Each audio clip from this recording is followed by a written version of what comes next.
देवी गीता सुरू होती. श्रीमद देवी भागवतातला सांगण्यासाठी सगळ्यात कठीण भाग जो आहे तर आपण प्रारंभ करतोय. त्या भगवतीला प्रार्थना करू की तूच कृपा कर आणि परमतत्व जे आहे ते अंतःकरणापर्यंत पोहोचव. देवी गीतेतला हा तसा कठीण भाग स्वतः भगवती प्रकट झाली. आतापर्यंत अनुभव असा आहे की प्रत्येक वेळा भगवती क्षणासाठी प्रकट झाली आणि अंतर्धान पावली, कार्य झालं, पुढे गेली. पण हा एक प्रसंग असा आहे की हिमालयाच्या समोर भगवती एका वेगळ्या रूपामध्ये प्रकट आहे आणि ती 12 रूपांमध्ये आहे. हातात त्रिशूळ आहे, 4 हात धारण केलेले आहेत, केस मोकळे सोडलेले आहेत, त्रिनेत्र आणि खदा खदा खदा हसती आहे. तिथं ते हास्य चेहऱ्यावरती एवढं जबरदस्त आहे का छोट्या कुमारी कन्येसारखं हास्य, खाला खदा खदा गोड गोड हसते. तेव्हापासून कुमारिका पूजनाचा विधी आला. अतिशय सुंदर असे ते मोहकृती धारण केलं होतं. आणि ती पाहता तिला विचारणा केली की माते आम्हाला तू ज्ञान भक्तियुक्त कर्मयोग हे करतो. बस एवढंच मागणी केली, ज्ञान आणि भक्तियुक्त कर्मयोग. तू त्यावेळेला मातेने सुरुवात केली की आत्मतत्व म्हणजे काय हे तुम्हाला सांगते ते आधी आहे. आणि ती भगवती जगदंबिका महात्रिपुर सुंदरी, बाला त्रिपुर सुंदरी आता आत्मतत्व सांगते. या ठिकाणी 4 श्लोक आहेत. ते 4 श्लोक श्रीमद भागवतातल्या चतुश्लोकी भागवताप्रमाणेच आहेत. या जगात पूर्वी काहीही नव्हतं, मीच होते आणि जग संपूर्ण माझ्यामध्ये स्थित आहे. त्या जगामध्ये वाणीला अनिर्वचनीय अशा जे गोष्टी ते सगळ्या माझ्याच होते. जे नित्य 6 भाव विकार रहित आहे ते माझं रूप आहे. आणि त्या म्हणते की हे रूप फक्त सतने जाणता येतं, अन्य कशाने जाणता येत नाही. एखाद्या ठिकाणी असणं किंवा नसणं हा अनुभवाचा भाग येतो. हे माझं रूप परमतत्व स्वरूप आहे. चतुश्लोकी भागवताप्रमाणेच ती भगवती आपल्या परमतत्वाचे स्वरूप वर्णन करून सांगते. आणि सांगत असताना त्या देवीने पहिल्यांदाच ती मी कुठे कुठे कशी कशी विद्यमान आहे ती सांगायला सुरुवात केली. की प्रत्येक सगळ्या प्राणीमात्रांच्या ठाई शक्ती आहे ती मी आहे. आणि त्यामुळे ती कोणी मोहून पडू शकत नाही. काही वेळेला ही अज्ञात शक्ती असते, परंतु ती अज्ञात शक्तीला जीवाला मोह पाडते. अन्यथा जो कोणी सेवा शक्तीची करतो त्याला ह्या अज्ञात शक्तीचा त्रास होत नाही. काही लोक ह्याच गोष्टीला, पंडित लोक, वेदांत लोक वेदांत एक योग झाला, पण माझा खरा योग कोणता असेल तर गुरुच्याकडे प्राप्त झाल्यानंतर तो चालता बोलता उठता बसता सुद्धा हे सगळ्या गोष्टी करत असतो. तो तुमच्याशी बोलत असतो, तो तुमच्यावर असतो, तो तुमच्याबरोबर जेवतो, उठतो, बसतो, खातो, पितो, हे सगळं करत असताना तो माझ्याशी इतका युक्त असतो. त्या सगळ्या गोष्टी त्याच्या क्रमशः हळूहळू हळूहळू हळू चालत असतात. ज्याप्रमाणे अखंड श्वास सुरुवातीला जन्माला आल्यापासून मृत्यूपर्यंत चालू असतो, त्याच्यावर त्याचे सगळे क्रिया अखंडरित्या चालू असतात. हा खरा योग आहे. मातेने योगाचं वर्णन करून सांगितलं.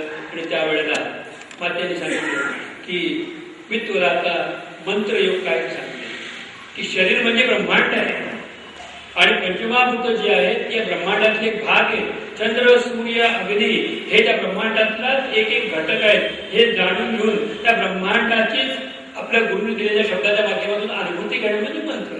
हा मंत्र नेमकं काय करतो, तो त्या साधकाला त्याचा अनुभव देतो.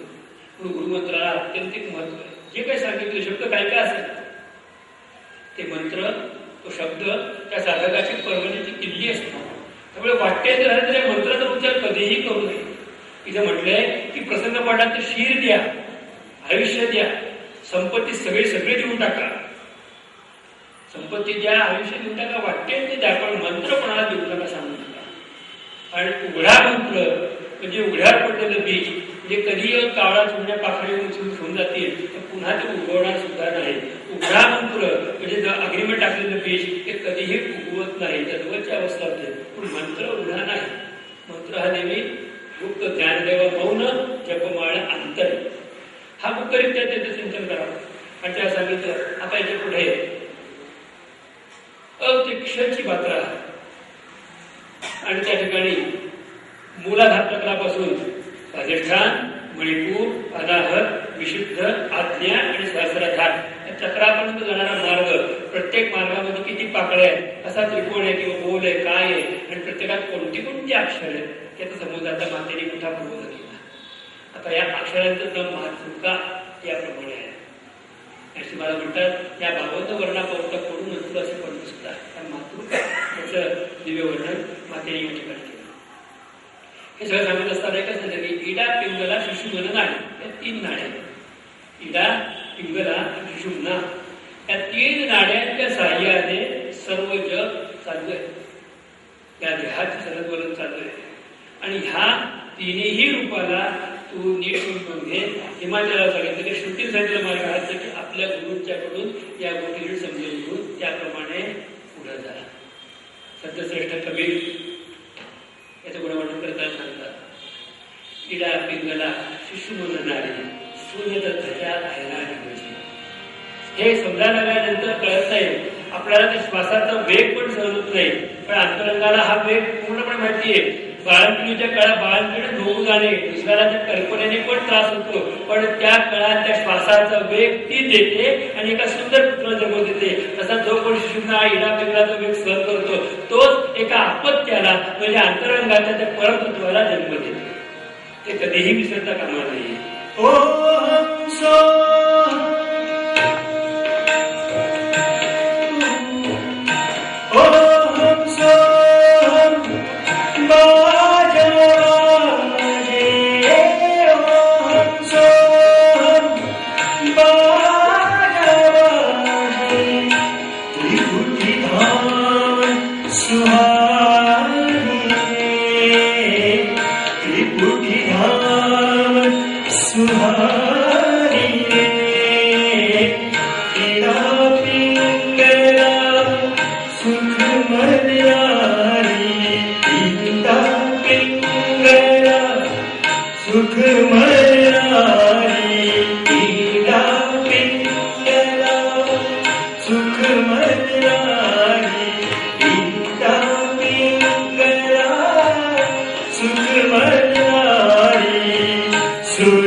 धरती एक मांडर दिस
कृपया कोणी नमस्काराला